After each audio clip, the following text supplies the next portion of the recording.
सो खल वंदना में तुलसीदास जी कहते हैं, करहूं बंद खल गन सत भाए, जे बिनु काज दाहिने हूँ बाए। अब आप शब्दों पे ध्यान दीजिएगा कि किस ढंग से वो खलों की वंदना कर रहे हैं। बहुर बंद खल गन सत भाए, जे बिनु काज दाहिने उबाए। पर हित हानि लाभ जिन केरे, उजरे हर्ष विषाद बसेरे।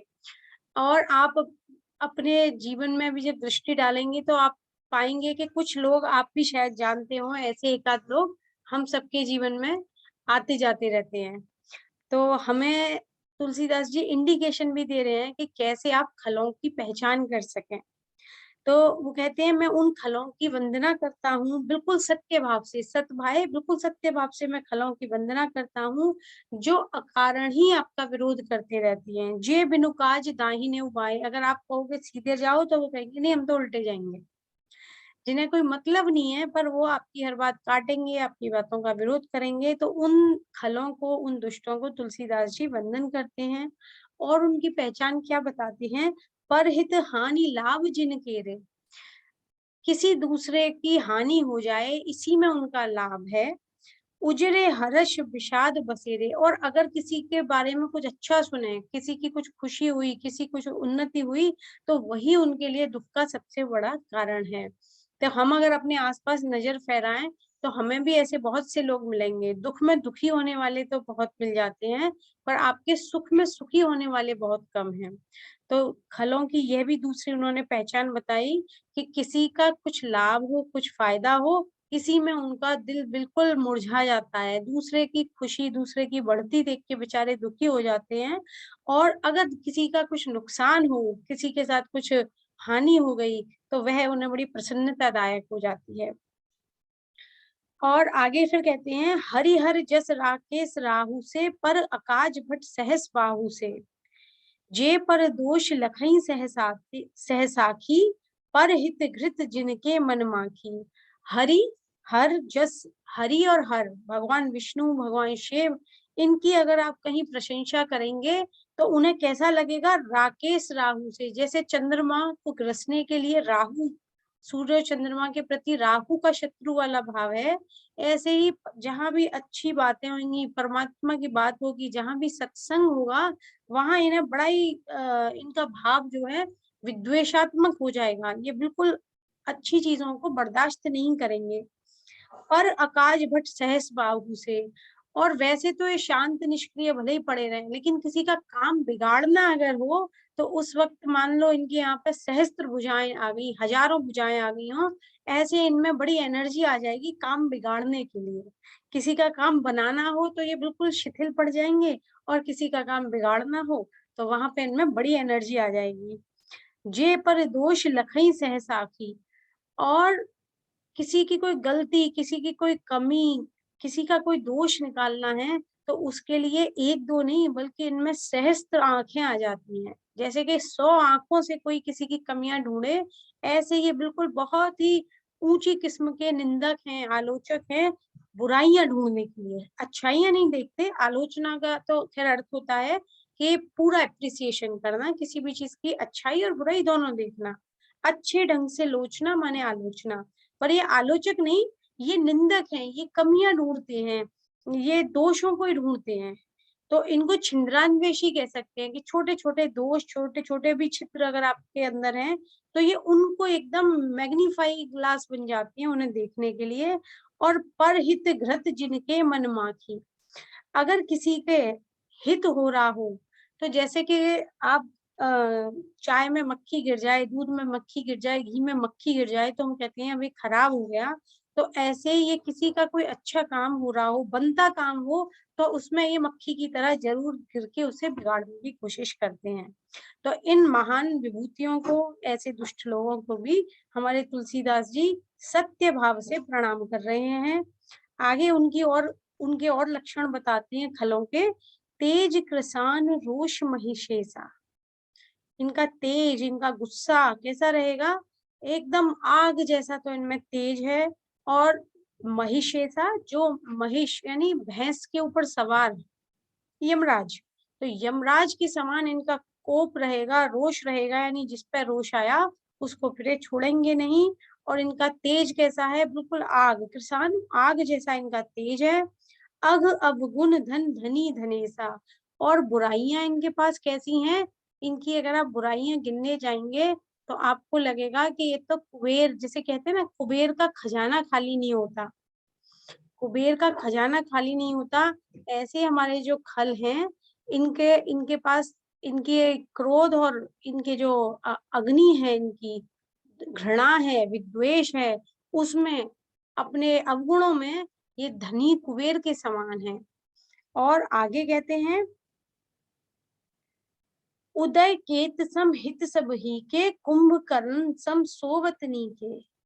जैसे कि कहते हैं कि केतु या पुच्छल तारा उगता है तो उससे कुछ ना कुछ नाश होता है, अशुभ होता है। पहले यही मान्यता थी कि पुच्छल तारा जब दिखाई देता है, जिसको हम केतु भी कहते हैं आसमान में, तो वह कुछ ना कुछ प्रकृति में अशुभ घटनाएं घटित होती हैं। तो इसी तरह ऐसे खल लोग जितने जागते हैं, जितने ये बढ़ते हैं, जितना ज्यादा ये घूमेंगे फिरेंगे, तो ये क्या करेंगे, ये दूसरों के लिए कुछ ना कुछ अनिष्ट का हेतु बनेंगे। तो इनका क्या बढ़िया है कि ये तो कुंभकर्ण की तरह अगर सोते रहें, इनएक्टिव रहें, तो वो बिल्कुल अपना कहीं कोने में पड़े रहें, तो वो ज्यादा अच्छा है। इनका ज्यादा सक्रिय होना दूसरों के लिए अहितकारी हो जाएगा। आगे तुलसीदास जी कहते हैं कि बहुरी सक्र सम, सॉरी एक लाइन छूट गई, पर अकाज लग तनु परिहरहि, जिम हुम हिम उपल कृषि दल गरहि। आ बंदं खल जस शेष सरोषा, सहस बदन बढ़ नहीं पर दोषा। दूसरों का कोई अकाज हो, दूसरों का कोई अहित करना हो, तो उसके लिए तो ये कितना भी कष्ट सहन करने के लिए भी तैयार हो जाते हैं। ऐसा नहीं है कि बस बैठे बैठे दूसरे की बुराई कर रहे हैं, उसके लिए ये भरसक प्रयास करते हैं, कष्ट करते हैं। तो जैसे उदाहरण उन्होंने दिया है कि जिम हिम उपल कृषि दल गरही, जैसे ओला जब आसमान से गिरता है तो वो खेती को तो नष्ट करता ही है, साथ में वो ओला भी नष्ट हो जाता है। तो ऐसे ही अगर आपका कोई अनहित करना है, तो उसके लिए ये अपना तन धन सब खर्च भी कर देंगे ताकि आपका अनहित हो। तो बड़े ही एक्टिव रहेंगे दूसरे का अनहित करने में। आगे कहते हैं कि बंदं खल जस शेष सरोषा, सहस बदन बढ़ नहीं पर दूषा। फिर से कहते हैं कि मैं बारंबार ऐसे दुष्ट लोगों को प्रणाम करता हूँ, हजार मुख वाले शेष नाग के समान मैं इनको प्रणाम करता हूँ, क्योंकि ये तो दूसरे का, जब भी इन्हें निंदा करनी है, दूसरों के दोषों का बखान करना है, तो ये एक मुख से नहीं, ये शेष नाग की तरह हजार मुख के द्वारा दूसरों की बुराई कर देते हैं। कहने का अर्थ है कि हम सब ने ऐसा एक आध तो कोई कहीं ना कहीं देखा है कि अगर आपको किसी की प्रशंसा करनी हो, तो बड़ी मुश्किल से, बड़ी धीमी आवाज में इनके मुंह से किसी की प्रशंसा निकलती है। और अगर आपको किसी की बुराई करवानी है, तो बड़े उत्सुकता के साथ, बड़े उत्साह से ये दूसरों की बुराई का ऐसे गान करती हैं कि लगता है कि एक मुंह से तो हो ही नहीं पाएगी, उसके लिए हजार मुंह की जरूरत है। आगे तुलसीदास जी ने और इनका बखान करते हुए कहा है, पुण्य प्रणवऊ पृथुराज समाना, पर अग सुनई सहस दस काना। और पर निंदा में हम सबको मजा आता है, दूसरे की बुराइयां भलाइयां करने में बड़ा अच्छा लगता है, पर खल लोग जो होते हैं उन्हें विशेष आनंद आता है। अगर जैसे भगवान महाराज पृथु ने भगवान विष्णु से कहा था, जब भगवान ने उनसे पूछा कि तुम वरदान मांगो, क्या वरदान मांगते हो मुझसे, तो भगवान पृथु ने महाराज पृथु ने भगवान से कहा कि आप मुझे 10,000 कान दे दो। उन्होंने कहा इन कानों का तुम क्या करोगे, तो उन्होंने कहा कि आपकी कथा, आपका यश सुनने से, भगवान का सत्संग 2 कानों से करने के लिए वो कान कम पड़ते हैं, तो मेरे पास 10,000 कान होंगे तो मैं रात दिन आपकी कथा सुनता रहूंगा, आपकी कथा का रस पीता रहूंगा अपने कानों के द्वारा। तो ये कहते हैं कि जिस तरह पृथु ने तो भगवान का यश, भगवान की कथा सुनने के लिए 10,000 कान मांगे थे, ऐसे ही जो हमारे खल हैं, वो दूसरों के पाप, दूसरों की बुराइयां, दूसरों की निंदा को 10,000 कानों से सुनने का आनंद लेते हैं। यानी उनमें इतनी उत्सुकता रहती है कि आप उन्हें अगर 10,000 कान दे दो तो वो भी दूसरों की बुराई सुनने के लिए कम पड़ जाएंगे। और साथ में सक्र सक्र शब्द का यहाँ प्रयोग किया है इन्होंने, बहुरी सक्र सम बिनवऊ तेहि। अब वो कहते हैं मैं सक्र की तरह यानी इंद्र के समान उनकी विनय करता हूँ, जिनको सुरा बहुत ही मीठी मालूम पड़ती है। जैसे इंद्र को तो सुरा पसंद थी, ऐसे ही खलों को सुरानीक सॉरी इनको ये मदिरा बहुत प्रिय होती है। इन्हें वो क्यों प्रणाम कर रहे हैं? जिस तरीके से इंद्र के लिए सुरानीक, सुर और अनीक, सुर माने देवता, अनीक माने उनकी सेना, जिस तरह इंद्र को उनकी सेना बड़ी पसंद है, इसी तरह इनके पास भी इनकी अपनी सेना है, जिसमें आप कह सकते हैं मदिरा है। और मदिरा पीने के बाद क्या होगा कि लोग अपना कंट्रोल बिल्कुल ही खो देते हैं। तो उसके बाद इनके मुंह से निंदा एकदम गंगा जी की तरह बहती है। वो दूसरों की बुराइयां सुनने में जो इनका पराक्रम है वो और भी बढ़ जाता है। सो बहुरी सक्रसम बिनवऊ तेहि संतत सुरा नीक हित जेहि, बचन वज्र जेहि सदा प्यारा सहस नयन पर दोष निहारा। और क्या कह रहे हैं कि वचन वज्र, इन्हें वज्र रूपी कठोर वचन बड़ा प्यारा लगता है। जब जब भी ये बोलते हैं तो ये बड़ा ऐसा कठोर वचन बोलेंगे जो दूसरे के हृदय को छलनी कर दे। व्यंग मारेंगे, आपको कटु वचन बोलेंगे, और अगर मीठा भी बोलेंगे तो वह मीठा ऐसा बोलेंगे कि कहीं ना कहीं उसमें छुपे हुए व्यंग बाण होंगे। साथ में ही सहस नयन पर दोष निहारा, और हजार हजार आंखों से ये दूसरों के दोषों को देखते हैं। तो इस तरीके से अब तुलसीदास जी ने पहले तो सारे गुण बताए कि क्या क्या गुण हैं, तो हम देखेंगे उनके दूसरों का अहित करने में हमेशा तत्पर हैं, दूसरों की भलाई से जिन्हें कष्ट है, दूसरों के अहित के लिए जो स्वयं प्रयास करने में बिल्कुल तत्पर रहेंगे, जिनका जागना दूसरों के लिए अहितकारी है, जिनका सोना दूसरों के लिए सोने से अर्थ है, जिनका एक्टिव ना होना, जिनका शांत रहना, जिनका पैसिव होना हमारे लिए ज्यादा अच्छा है संसार के लिए, और जो दूसरों के लिए, दूसरों के अकाज के लिए अपनी भी हानि को तैयार हो जाते हैं। यानी अगर उन्हें धन तन कुछ भी खर्च करना पड़े तो वो खर्च करके भी वो दूसरे का बुरा करने में हमेशा रहते हैं, दूसरों में हमेशा दोष देखते हैं बजाय उनके गुण देखने के। तो वो गुणग्राही नहीं होते, वो दोषग्राही हैं।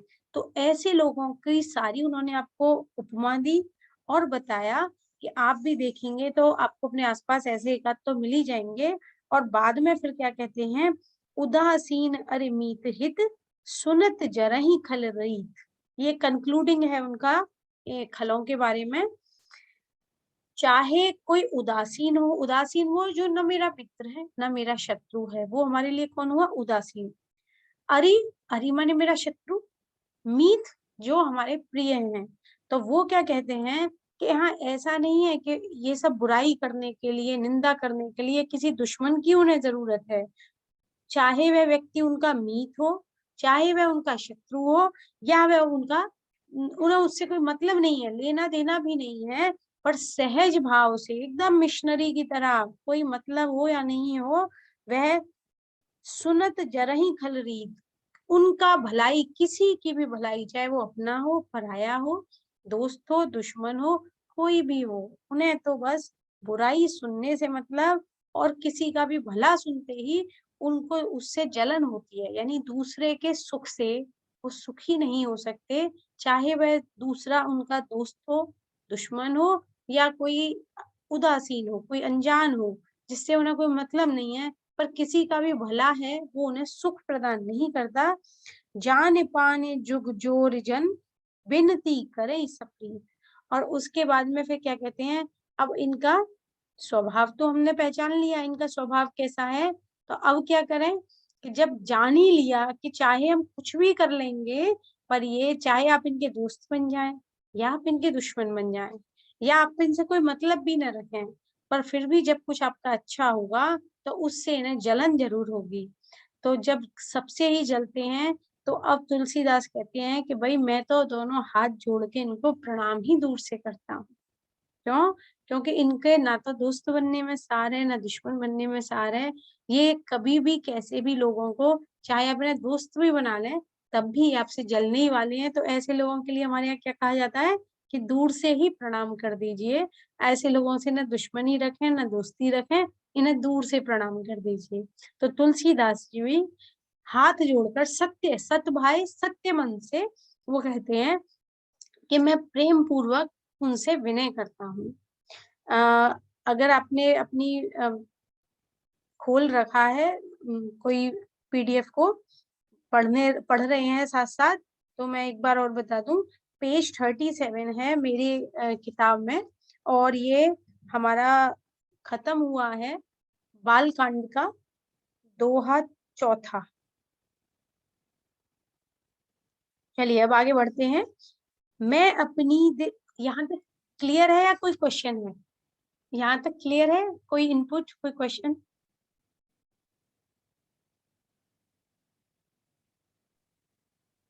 क्लियर है अनुजा जी, आगे बढ़िए। Okay Manju ji, thank you. Okay, so अब आगे बढ़ते हैं हम।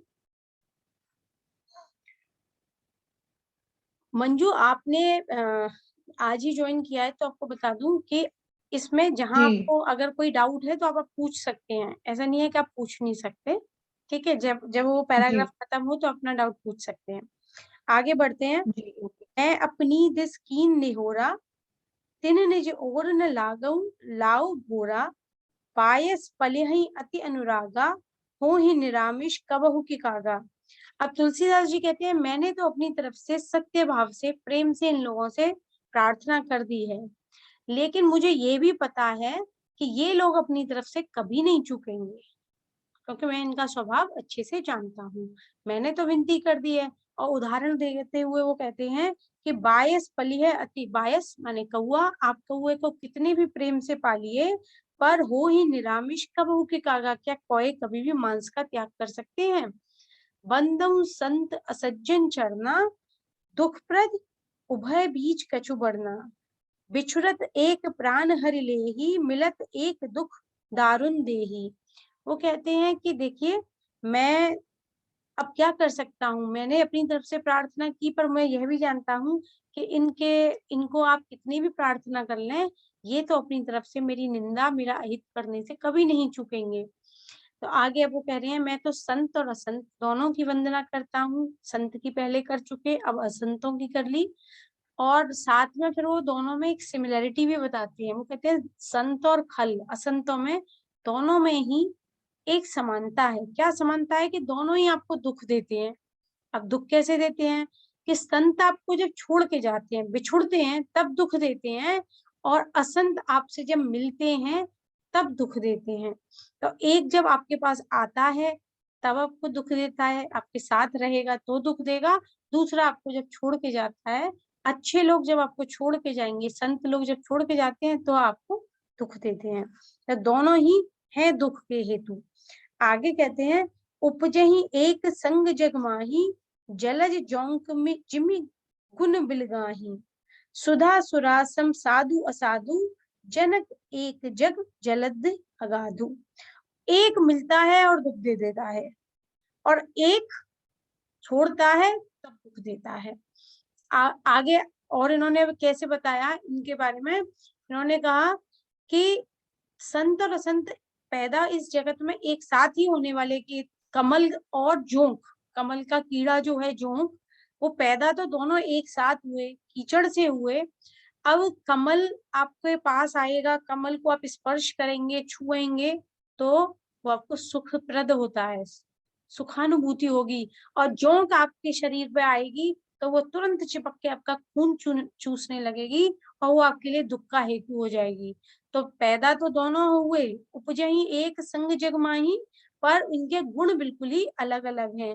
फिर एक और एग्जाम्पल दिया उन्होंने, साधु तो अमृत के समान है, सुधा है, साधु सुधा के समान है, और असाधु सुरा यानी मदिरा के समान है, क्योंकि वो आपके अंदर अपनी उनकी एनर्जी इतनी नेगेटिव होती है कि उनका साथ भी आपके अंदर दुख, प्रमाद, मोह, जड़ता, नेगेटिविटी को पैदा करेगा।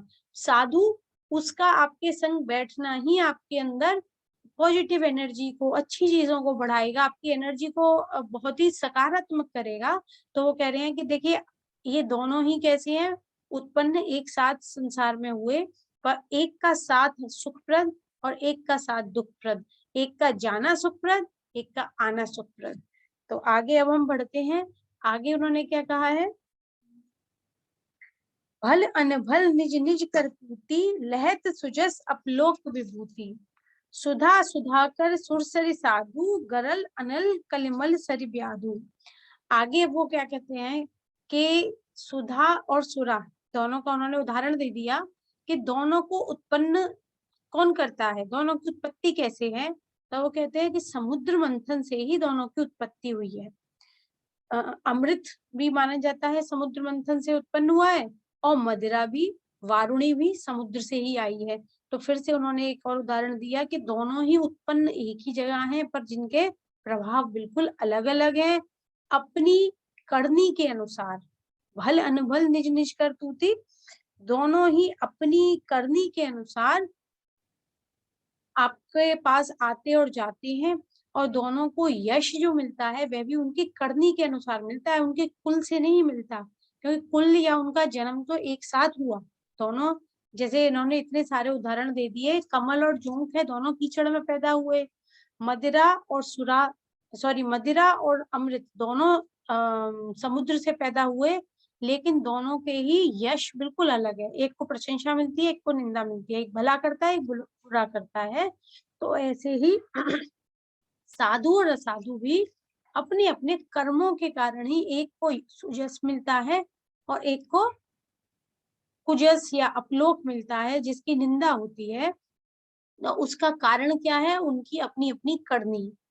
अब वो और इसी में आगे उदाहरण दिया है उन्होंने कि सुधा अमृत, सुधाकर चंद्रमा, सुरसरी गंगा, साधु साधु लोग, गरल विष, अनल अग्नि, कलिमल कलयुग के पापों की नदी, कलिमल सरि ब्याधु। तो उस कर्मनाशा को दरअसल कलयुग की नदी माना जाता है। तो वो कहते हैं कि ऐसे, और व्याधु व्याघ्र जो मारता है पशु पक्षियों को, तो वो कहते हैं कि अब इन सबको आप देखिए, इनके कर्म कितने भिन्न हैं। सुधा और गरल बिल्कुल अलग कार्य करते हैं, सुधाकर चंद्रमा और अग्नि बिल्कुल अलग कार्य करती हैं। चंद्रमा आपको शीतलता देगा, अग्नि जलाएगी। सुरसरी गंगा आपके बुरे कर्मों का नाश करेगी, और कर्मनाशा आपके अच्छे बुरे सभी कर्मों को बिगाड़ देती है। और साधु आपके बुरे समय को काटता है, और ब्याधु मारने वाला आपके जीवन प्राणों को हर लेता है। तो वो कह रहे हैं कि देखिए यहाँ पे संसार में पैदा हम सब हुए, लेकिन हमें जो यश और अपयश मिलेगा उसमें हमारे कर्मों का योगदान रहेगा। गुण अवगुण जानत सब कोई, जो जेहि भाव नीक तेहि होई। तो सबको गुण और अवगुण तो सबको पता है, पर फिर भी जिसको जो अच्छा लगता है वो उसी का पालन करता है। ऐसा नहीं है कि व्याघ्र को नहीं पता कि मैं बुरा काम करूंगा तो मेरी प्रशंसा होगी या निंदा, पता सबको है, पर फिर भी हम वो करते हैं जो हम करना चाहते हैं। आगे वो कहते हैं भला भलाई पै लहई, लहई निचाई नीच, सुधा सराहिय अमरता, गरल सराहिय मीच। अब ये शायद हमारे यहाँ पे लोक व्यवहार में भी बहुत कहा जाता है कि भला भलाई पे रहता है। तो भलो भलाई ही लहे, भलो भलाई ही लहे, यानी भला जो है वो कहीं भी चला जाए, वो आम तौर पर अच्छी परिस्थिति में एक व्यक्ति रहे या बुरी, भला व्यक्ति भले मार्ग का ही ग्रहण करता है। और नीच व्यक्ति को आप कितनी भी सुविधा दें, कितने भी आप उसको अच्छी से अच्छी व्यवस्था दें, आपका व्यवहार कितना ही अच्छा हो, पर उसकी जो दृष्टि होगी, उसके जो कर्म होंगे, उसकी जो वृत्ति होगी, वो नीच कर्मों में ही लगी रहेगी। अमृत की सराहना अमर करने में है, और विष की सराहना लोगों को मारने में है, क्योंकि वही उसका स्वभाव है। तो वो कह रहे हैं कि स्वभाव आप नहीं बदल सकते, अमृत का स्वभाव आपको अमर करना है, चाहे आप उसे प्रेम करें या नफरत करें। विष का स्वभाव आपको मारना है, तो इसीलिए अगर आप सर्प को आप कितना भी दूध पिलाइए, उसका विष नष्ट नहीं कर सकते आप। आगे बढ़ते हैं। खल अग अगुन साधु गुण गाहा, उभय अपार उदधि अवगाहा, तेहिते कछु गुण दोष बखाने, संग्रह त्याग न बिनु पहचाने।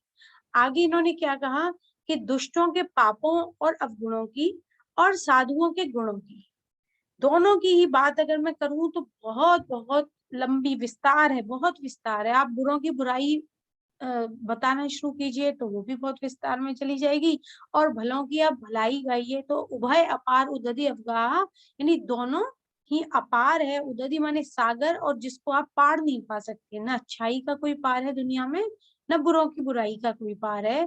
और इसीलिए मैंने सैंपल के रूप में कुछ थोड़े से उदाहरण स्वरूप कुछ थोड़े से गुण दोष बखाने हैं, ताकि संग्रह त्याग न बिनु पहचाने।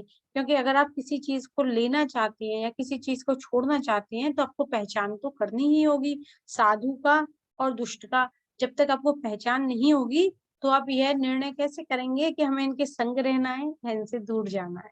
तो इसीलिए तुलसीदास जी कहते हैं कि इनको पहचाने बिना इनका ग्रहण या त्याग हम नहीं कर सकते। तो मैंने थोड़े थोड़े से लक्षण साधुओं के भी बता दिए, और असंत जनों के, खल लोगों के, दुष्ट लोगों के भी थोड़े से लक्षण बता दिए। भले हो पोच सब विधि उपजाए, गनि गुण दोष वेद बिलगाए, कहीं वेद इतिहास पुराना, विधि प्रपंच गुण अवगुण साना। अब वो कहते हैं कि भले बुरे सभी ब्रह्मा ने पोच, ब्रह्मा ने पैदा करे हैं, और गनि गुण दोष वेद बिलगाए, गुण और दोषों को विचार कर फिर वेदों ने उनका अलग अलग वर्णन कर दिया है। और वेद इतिहास पुराण सब कहते हैं कि ब्रह्मा ने इस सृष्टि को विधि प्रपंच गुण अवगुण साना, यानी केवल अगर गुण हो जाएंगे तो संसार नहीं बन सकता, संसार नष्ट हो जाएगा। अगर केवल अवगुण हो जाएंगे तब भी संसार नहीं बन सकता, क्योंकि संसार बनने के लिए सबको मिला के उनको सानना मीन्स मिक्स करना, गुण और अवगुण जब मिलते हैं तब संसार बनता है। अगर गुण पूरे हो जाएंगे तब भी वो शून्य हो जाएगा, अवगुण हो जाएंगे केवल तब भी वो शून्य हो जाएगा। और इस संसार बनाने के लिए गुण और गुण और अवगुण दोनों को ब्रह्मा ने जब मिलाया है तब जाके ये नया एक क्रिएशन संसार का हुआ है। आगे यहाँ तक हम क्लियर हैं?